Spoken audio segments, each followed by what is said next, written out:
నరేంద్ర మోడీ అనేటటువంటి వ్యక్తి ఒక వ్యాపార సామ్రాజ్యపు రాష్ట్రం నుంచి వచ్చినవాడు. భవిష్యత్తు మీద విజన్తోనే ఉంటాడు.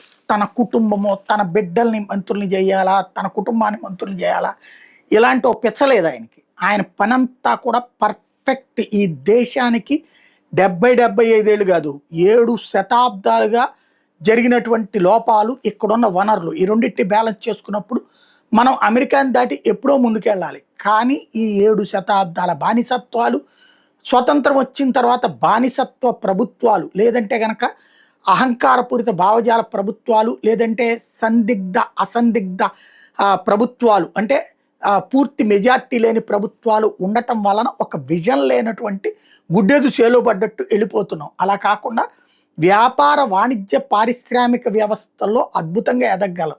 ఇది ఆరంభించాడు, స్టెప్ బై స్టెప్ చేస్తున్నాడు. ఇప్పటికే ఆయన చేయగలిగింది 20-30%. ఎందుకంటే శతాబ్దాల దరిద్రాన్ని దశాబ్దాలలో పూర్తి చేయడం సాధ్యంగా ఒక దశాబ్దంలో అయిపోదు. ఇప్పటికో 20-30% సెటరేట్ చేసి ఇంకా 70% సెటరేట్ చేయాలి. ఆయన బతికుండి, ఆయన ఆరోగ్యంగా ఉండి, ఆయన దాన్ని ఏమంటారు ప్రధానమంత్రిగానే ఇంకా కొంతకాలం కొనసాగితే ఇంకా అద్భుతాలు సాధ్యం అవుతుంది. ఎక్కడో 12వ స్థానంలో 15వ స్థానంలో భారత ఆర్థిక వ్యవస్థ ఇప్పుడు ప్రపంచంలో 4వ స్థానానికి వచ్చింది. ఆయన విజన్కి సజీవ సాక్ష్యం ఇప్పుడు పత్రికలు రాసుకొస్తున్నాయి.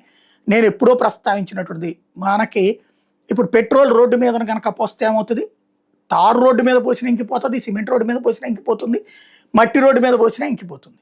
కానీ అదే పెట్రోల్ని దేంట్లో నిల్వ చేయగలం, సీసాలో పోయగలం, డబ్బాలో పోయగలం, పేపాలో పోయగలం, కానీ లేకపోతే ట్యాంకర్లో పోయగలం. అలా కాకుండా కాంక్రీట్ రాళ్ల మధ్యన పోసినప్పుడు ఖచ్చితంగా 10% వృధా ఉంటుంది, కానీ 90% ఆయిల్ అక్కడ నిల్వగా ఉంటుంది.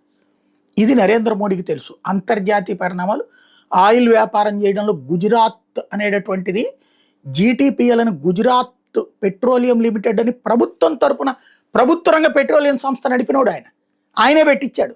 అంతకుముందు ఓన్లీ ప్రైవేట్ పెట్టుబడులు అన్నటువంటి దాని నుంచి సొంతగా పెట్టుకొచ్చాడు.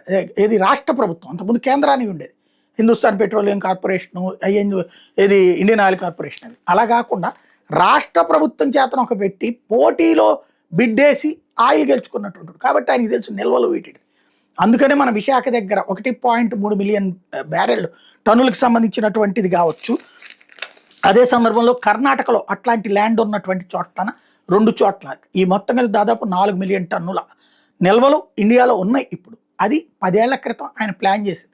ఇప్పుడు మనకి ఆంధ్రాలో 2 చోట్ల రిఫైనరీలు పెడతా ఉన్నారు, అనంతపురం, మచిలీపట్నం. అట్లాగే దేశవ్యాప్తంగా 7-8 చోట్ల రిఫైనరీలు పెడతా ఉంటున్నారు. ఒకప్పుడు గుజరాత్లో ఎప్పుడో పెట్టాడు, అంబానీ ఎప్పుడో పెట్టాడు.